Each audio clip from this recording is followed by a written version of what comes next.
आज हमारा मंच बड़ा हरा भरा है। एक हमारे मित्र थे, वो उनसे कहते थे फलो फूलो पर औकात मत भूलो। बड़े अच्छे थे, बड़े साहित्यवादी थे। वो कभी कभी मिलते थे तो कभी कभी जमीन में बैठ जाओ तो हम कहते भाई जमीन में बैठ लो। बोले सही है गुरु। हम कहा क्यों? बोले फलो फूलो पर औकात ना भूलो। तो आज हमारा मंच बड़ा हरा भरा है, इसलिए हरा भरा है। मंच नहीं है, संवाद का एक केंद्र है, जहां इस देश में एक नारे लगते हैं अगड़े और पिछड़े की, बात होती है ऊंच और नीच की, बात होती है छुआ और छूत की। वहां पर एक ऐसा मंच सजा हुआ है जहां ना कोई बड़ा है ना छोटा है, सब एक साथ बैठ करके संवाद कर रहे हैं। इसी मध्य में हमारे बड़े ही आत्मीय आते बोल लेते हैं, माई का ही है ठटरी के बने, हमें कहा यहाँ खड़ो करो न कटा। हम उनके प्यासे मन रहे होते हैं, 3 घंटा यही लगाए मुंह सर चल। हमारे बड़े ही आत्मीय, आप लोगों ने खूब इनके भजन सुने होंगे, सेठों का सेठ खाटू श्याम जी वाले हमारे प्रिय श्री कन्हैया मित्तल जी इस तरफ। और इस कार्यक्रम की बैठ जाओ बेटा बैठ जाओ के लिए गुरु प्रसाद जी, महंत गुरु प्रसाद जी, आचार्य रोहित रिछाड़िया जी, उनकी पूरी टीम और उनका पूरा परिकर इस तरफ मंचा से। दूसरी तरफ वह परिवार विराजमान है, बागेश्वर धाम का कहते हैं, सनातन धाम, सनातन का कहते हैं। हमारे तो अपने परिवार के लोग बैठे हैं, जिनको सुनकर के हमको भी कुछ कुछ सीखने को मिलता है। वो वैदिक उदाहरण, शास्त्रोक्त पद्धति से उदाहरण, वेदोक्त मंत्रों से उदाहरण, वो वैदुष्यमयी वाणी, वो गीता के श्लोक, उपनिषदों के श्लोक, वेदों के श्लोक जब बहते हैं, बहन काजल हिंदुस्तानी, मीनाक्षी बहन, गौतम खट्टर या आज उपाध्याय जी को हमने पहली बार सुना। बहन को तो सुना, ऐसा है सुना नहीं था गुजराती कथा, केवल राम राम भरो। तो आप लोगों को जब सुना तब ऐसे लग रहा था जैसे कोई झरना चल रहा हो और एक धारा के साथ चल रहा हो। तब हम बैठे बैठे और तो कुछ समझ नहीं पा रहे थे, पर इतना समझ पा रहे थे कि ये जो झरना झर रहा है, ये झरना सनातन का झर रहा है और हिंदुत्व की बूंदें छिटक रही हैं और उसकी ओस इन हिंदुओं पर पड़ रही है और इनके अंदर का खून उबाल मार रहा है। और लगता है कि इनकी वाणी से अब माताएं सिंघनी बनेगी और भारत का बच्चा शेर बन करके, रणचंडी बन करके, भैरव बन करके इस देश में सनातन का हिंदुत्व का परचम लहराएगा। ऐसी वाणी के वैदुष्यपूर्ण शब्दों के जादूगर। और अच्छा हाँ, अद्भुत बात ये है कि हमारे जैसे लामा झामा कपड़ों में भारी चंदन मता, छोटी मोटी माला बनाए तो ठीक है। हाँ वैसे तो हाँ लगता है कि हाँ कोई साधु आए तो निश्चित है श्लोक बोलेगा, यदा यदा हि धर्मस्य बोलेगा, या श्लोक बोलेगा, गीता का बोलेगा, कभी रामायण का बोलेगा, या कभी ध्येयम सदा परिमग्नम इष्टदोहम बोलेगा। लेकिन ऐसे लोग तो दिखने में बड़े अच्छे, सीधे साधे, सिंपल सिटी, पढ़े लिखे। अच्छा अंग्रेजी में हमने कई प्रवचन सुने, हिंदी में बहुत प्रवचन सुने, संस्कृत में तो सुना ही रहे हैं, उर्दू में अल्लाह चल रहा था। एक नया प्रयोग देखिए। अच्छा जो तम जी बोल रहे थे वो गजब बात बोल रहे थे, क्योंकि हमने भी सुनी तो है, माइक लगे हैं तो मना तो खाना ना कर नहीं सकता। तो वो सुबह 5 बजे जादू तो हो जाए। हम एक जगह फंस गए थे बगल ही में, हमारे चेला ने कथा कराई, उनको मकान उसी के बगल में, समझ जाओ के बगल में हम फंस गए। सुबह 5 बजे अच्छा तब नहीं समझ पाए। लेकिन जब ये बागेश्वर धाम आए, गौतम जी, गौतम खट्टर अद्भुत है। तो अच्छा इनमें तीनों चीजें, हिंदी भी है, संस्कृत भी है और उर्दू भी बोल देते। और भोजन की थाली में भोजन हो, सब्जी हो, रोटी हो, अचार हो, पापड़ हो, चटनी का जड़ा चस्का हो, तो भोजन इतना प्यारा लगता है। हमारे जैसे भूखे आदमी दिन भर के हमें तो रोटी के सपने दिखाए हमने। अच्छा कभी भी मंच पर मोबाइल नहीं लाते, हम हमारे आते ही नहीं है, इतना टाइम ही नहीं रहता। आज हम पहली बार अपने चेलों से मोबाइल मंगाया, बीवी का टाइम देखना हो तो दूसरों से कौन पूछे, मत मोबाइल। हमने मोबाइल डाल दिया था कि कितने बजे, चेला ने अपने ही रख दिया, देख बार बार देखते रहे कितने बजे, अब कब खाने को। अच्छा, भूखे वाले आदमी को तो रोटी भी मीठी लगती है, पर क्या अद्भुत वैदेश्य पूर्वक, क्या अद्भुत।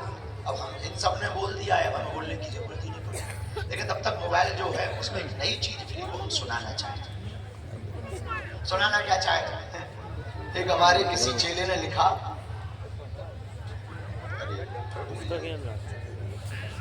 बुढ़ापे का शरीर है 96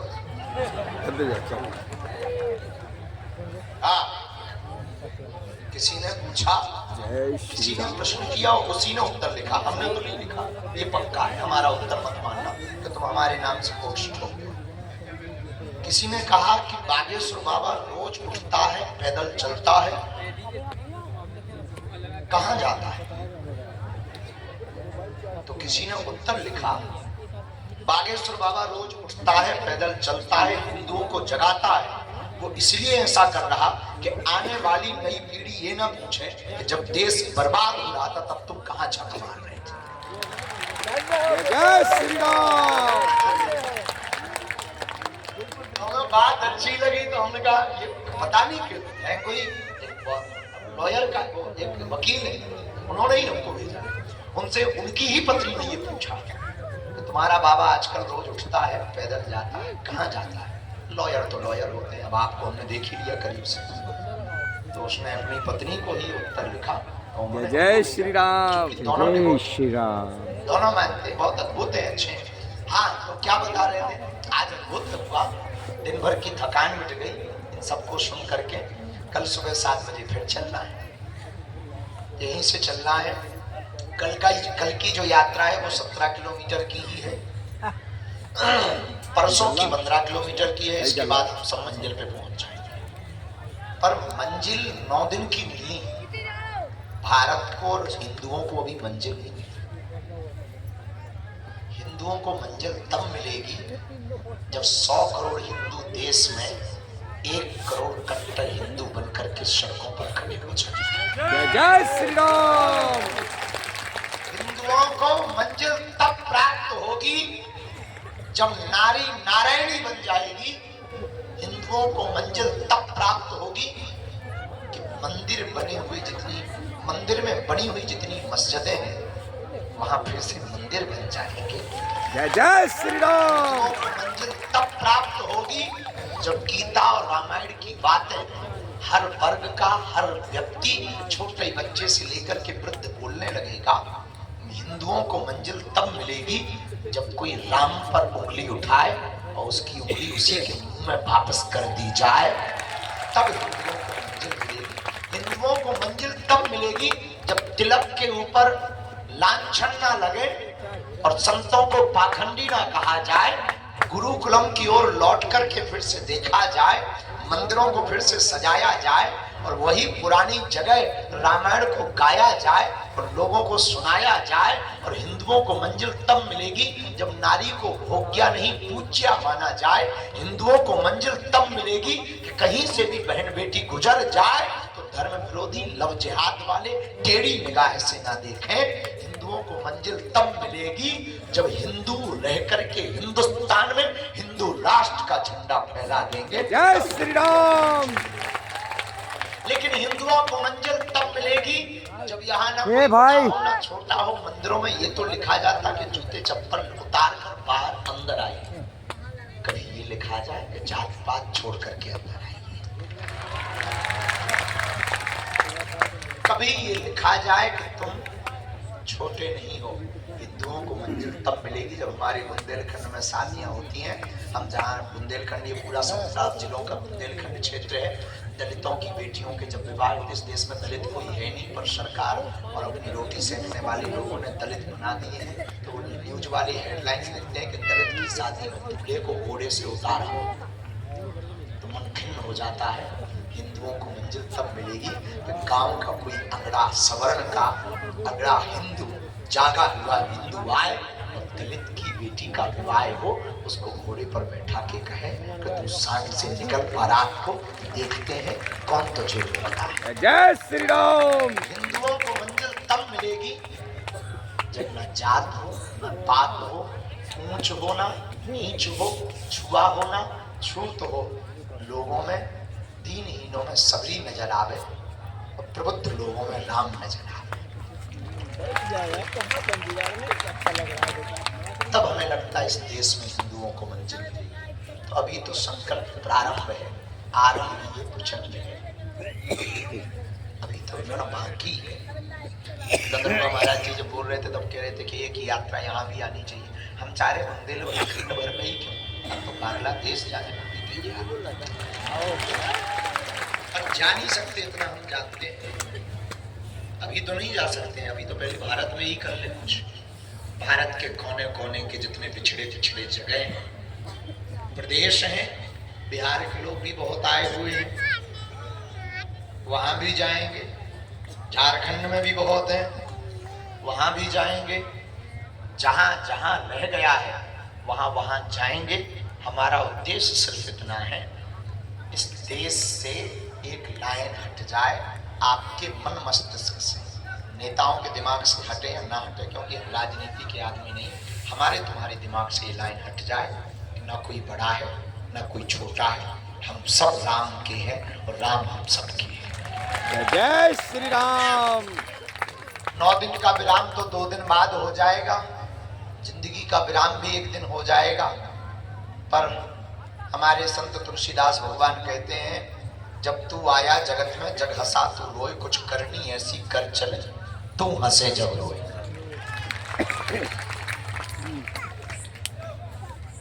हमारे जीवन में तो यही है कि आप लोगों के अंदर एकत्व का भाव जग जाए।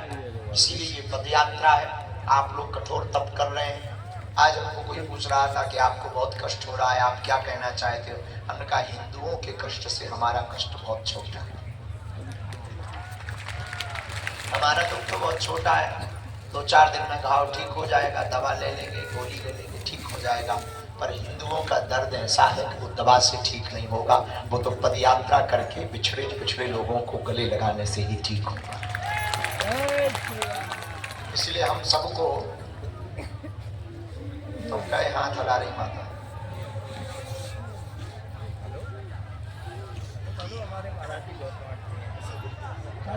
इंटरनेशनल साल उठा लिया है तो वो प्रवचन बंद करवा करके सॉल मंगाने हैं। देश से बड़ा मुद्दा है।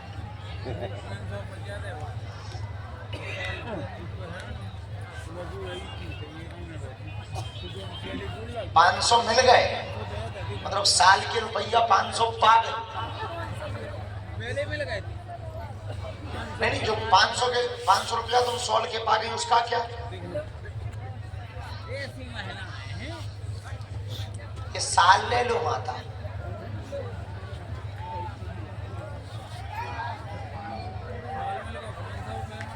वो 500 रुपया दो।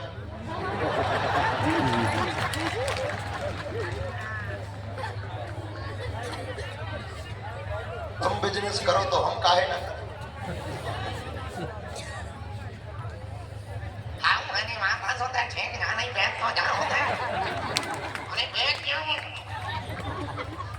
चन्नी चन्नाव चंडी माता काली माता बैठ जा, साल में लगाओ। आप कहते हैं प्राण बहुत को हमारे, कहने लगते आप पागल क्यों कहते हो? इन्हीं लोगों के चक्कर में हम सबको पागल कहते हैं। जात पात की करो विदाई, हम सब हिंदू भाई भाई, हम सब हिंदू, हम सब हिंदू। हम भूल ही गए क्या बोल रहे, क्या बोल रहे?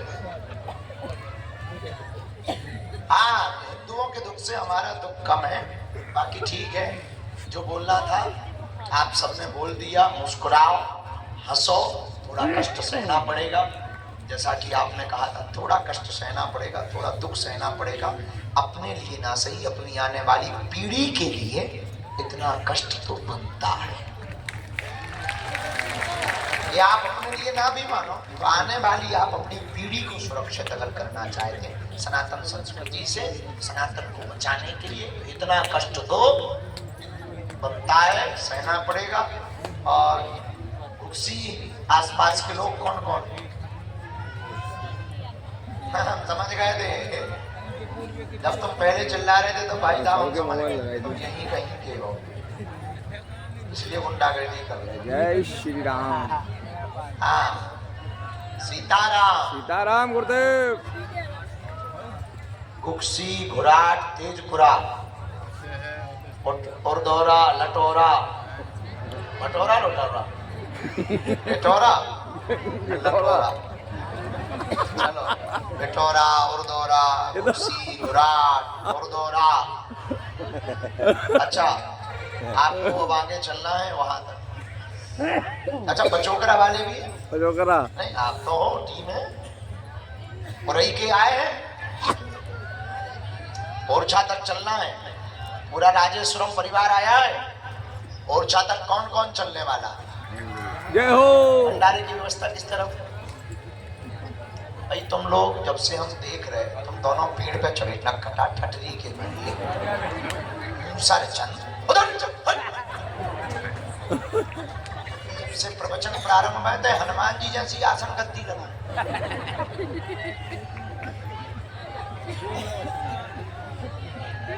रुको, बैठे रहो। भंडारा इस तरफ माताओं की व्यवस्था, एक टेंट पीछे में लगा है, वहां माताओं की व्यवस्था है। हमारे जैसे ठकुआ यही लेटे। और जल की व्यवस्था, जल की भी वही है। स्नान की इस तरफ में व्यवस्था है। मोबाइल सामग्री बहुत सुरक्षित रखना, धक्का मुक्की से बचना। और हाँ, इससे बचना, रुक तो जा मुरैना मानो, अफवाहों से बचना। बीच बीच में बहुत अफवाहें चलती। आज जैसे अफवाहें चल गई कि गुरुजी पे हमला हो गया, बारी पत्रकारों ने प्राण खा लिया। और हमला कुछ हुआ नहीं था। एक लड़का फूलदा फेंक रहा था, हमने उसकी तरफ देख दिया, वो इतना पगलिया गया कि मोबाइल ही फेंक दिया। जय जय श्री राम। बाद हमें लगा कि चश्मा लगा लेना चाहिए।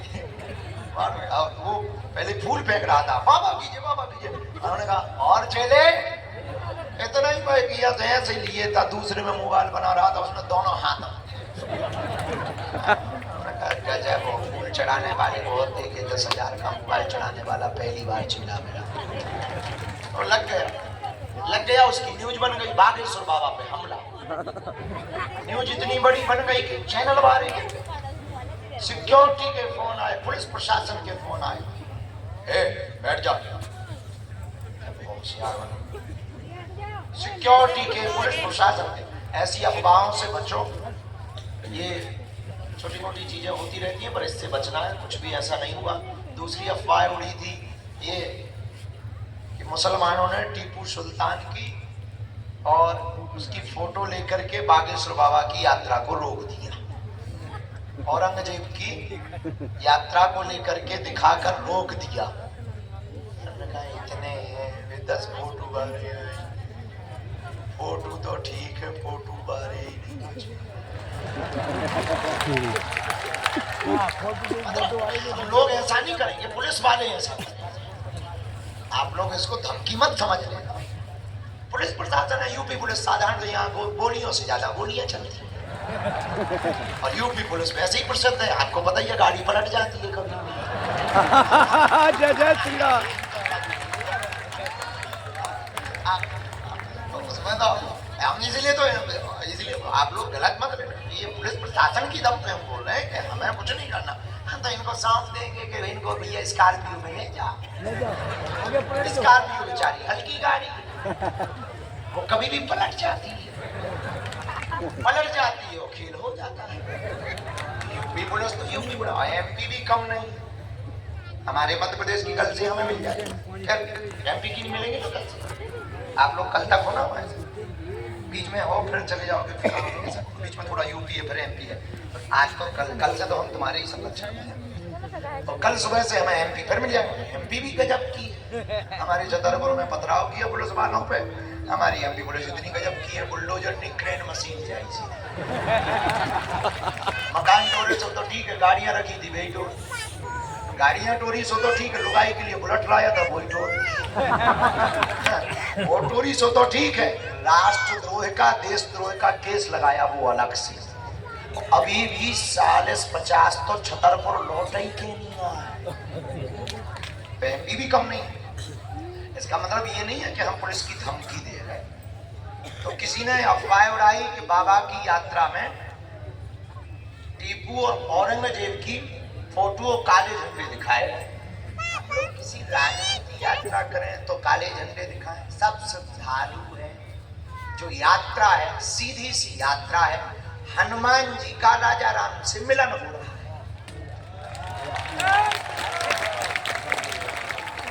हनुमान जी किसके उपासक? राम जी के। बागेश्वर धाम पे कौन है? हनुमान जी है। ओरछा में कौन है? राम जी है। बालाजी बागेश्वर वाले ओरछा वाले राम राजा से मिलने जा रहे हैं। सीधी सी यात्रा है। दूसरी सीधी सी यात्रा की लाइन है, जात पात की करो विदाई, हम सब हिंदू।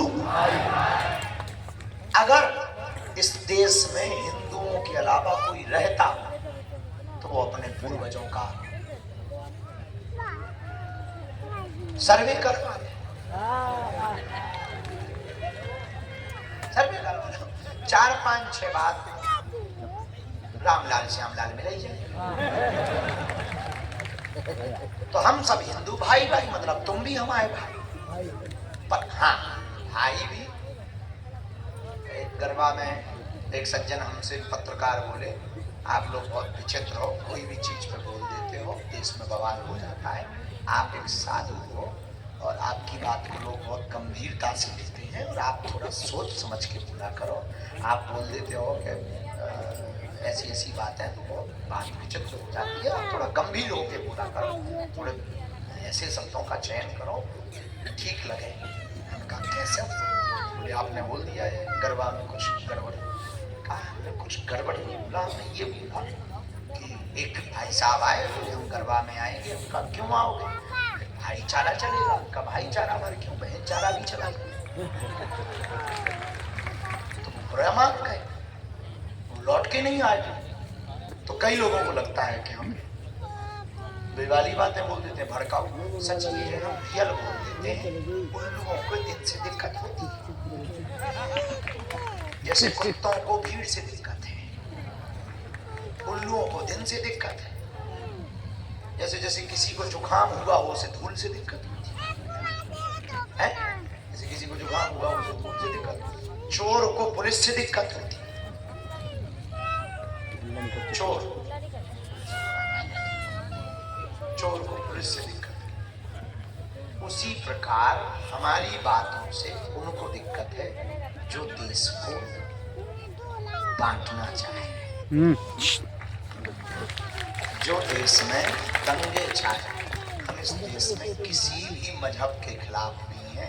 लोग कहते हैं हम हिंदू मुसलमान करते, सच ये है हम सब अब हिंदू हिंदू करते हो, इसमें किसी को दिक्कत है तुम अपना इलाज करो, हमारी तरफ से तो ठीक है। हमने सोचा कम करवा दिया, तुम अपना चेकअप कराओ।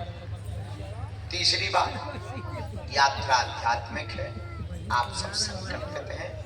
ओरछा के पहले 1 किलोमीटर हम लोग पहले साइड हो जाओ भाई, साइड हो जाओ। 29 को पहुंचेंगे तो 1 किलोमीटर लगभग तय है। नहीं यार, लल्लू बजाया जाता है। हनुमान चालीसा सामूहिक शपथ लेंगे, उसमें सिद्ध महात्मा भी कुछ पहुंचे। उसके बाद हम ध्वज चढ़ाने जाएंगे। आपकी इच्छा करे चल पड़ना, वही यात्रा विराम होगी। और इससे सुनहरा अवसर इस देश में दोबारा नहीं आना है। हिंदू को अगर बचाना है, हिंदुओं को अब सड़क पर आना ही आना है।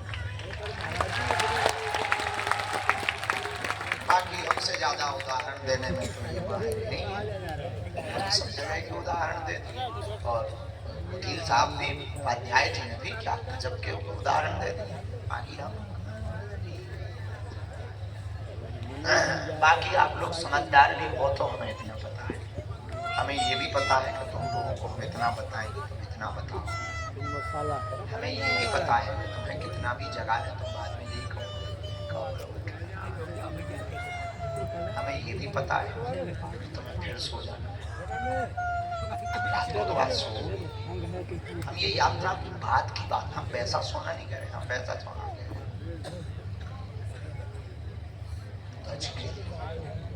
सनातन के लिए तुम्हें फिर सो जाना है। पर जितने भी जगेंगे, जितने भी जागेंगे, हम इस देश में 100 करोड़ में 1 करोड़ अगर कट्टर हिंदू बना देंगे तो 1000 वर्षों तक सनातन धर्म को कोई उंगली तक नहीं दिखा। बस इतनी बात है, समझ में आए तो ठीक है, न आए तो तुम्हारी बहन बेटियों को लौ जिहाद से कोई बचा नहीं सकता, चाहे अधिकारी हो, चाहे नेता हो, चाहे अभिनेता हो, चाहे आम, चाहे खास हो। लव जिहाद लैंड जिहाद से तुम अपनी पीढ़ी को बचा नहीं सकते। बाकी तो ऐसा है कि ठीक है, तुम भी इतने चतुर, ये आगे वाले तो महा होशियार है, ये सिर्फ फोटो खिंचाने आए हैं। ये सेल्फी धक्का मुक्की खा के लेंगे, उसमें डालेंगे बागेश्वर बाबा की पद यात्रा में योगदान कर देंगे।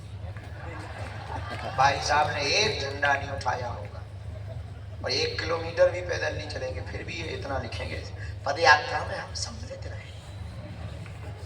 हाँ, खैर ज्ञानी लोग हो आप लोग, इस क्षेत्र के नहीं, तो ये वेस्ट इंडीज की बात बता रहे हैं, आप लोग बुरा ना मानना। हमें ये भी पता है कि तुम्हारे घरों पर जब पत्थर फेंकेंगे तब तुम्हें लगेगा कि हाँ बागेश्वर महाराज जी ठीक कह रहे थे। इसलिए उसके पहले ही हम लोगों को तैयारी कर लेनी चाहिए। कोरोना आया था तो डॉक्टर ने क्या कहा कि भाई जिनको कोरोना नहीं है वो सुरक्षा करो, मास्क पहनो, 2 गज दूरी, मास्क है जरूरी। ये किस लिए कहा? ताकि तुम्हें कोरोना ना पकड़ ले। उसी प्रकार हम आए हैं और हम तुम्हें कह रहे हैं कि भैया तुमको कोरोना की जैसी बीमारी से बचने के लिए 2 गज दूरी थी। उसी लिए एक काम और करना है कि अगर तुमको अपनी संस्कृति को, अपने कल्चर को, जिनके लिए अपने आपके पूर्वजों ने, हमारे पूर्वजों ने अपने प्राण दिए हैं, उस संस्कृति को बचाना चाहते हो, एक ही उपाय है, घर से बाहर निकलो, आवाज बुलंद करो, बच्चों को शिक्षित करो, तर्कवादी बनाओ, विचारवान बनाओ। हमको लड़ाई तलवारों से नहीं, विचारों से लड़नी है। बस यही बात है। बाकी सुबह 7 बजे मिलते हैं। अबे तो हमें सब आंखें बंद करें, सब ध्यान में लोग रोटी सब्जी दिखा रही है। हम तो मुँह के भजन न होए गोपाला, जधरी तुम्हारी कंठी माला। हम थक गए हैं, हम पाएंगे प्रसाद। आप लोग मुस्कुराते हुए सो, अपना ख्याल रखना। सुबह 7 बजे हम अभी बैठे रहो, अभी नहीं हम जा रहे हैं, इतनी जल्दी सुबह भजन होना है। हाँ, हम वो बताना चाह रहे थे, सब लोग उठ जाते भारी जल्दी। हमें जरूरी है नहीं है, आप सबको बड़ी जरूरी है।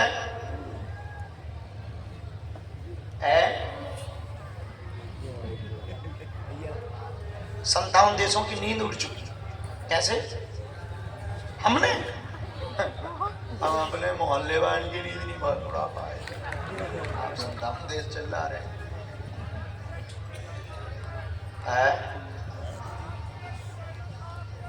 अच्छा ठीक, हिंदू जग जाए तो बढ़िया है, ना जगे तो और बढ़िया है। जल्दी इस्लामिक राष्ट्र बन जाए। हम तो भैया आर पार के मुंह से निकले, या तो गजवाए हिंद हो या भगवाए हिंद हो। आओ, दोनों के चक्कर में कौन है हिंदू मुसलमान करता रहे। अब ये होना चाहिए, वो होना चाहिए, जो होना हो जल्दी होना चाहिए। हारे हारे बाकी मुस्कुराते रहो, हंसते रहो। और हाँ, आज हमारी दुकान जरा एक माइक लो ना। आओ गाएगा ना। इनको तो जानते हो, कन्हैया मित्तल अद्भुत गाते हैं। आज हम भी इनके साथ गा रहे हैं, क्योंकि अगर हम बैठ गए तो तुम भाग लो।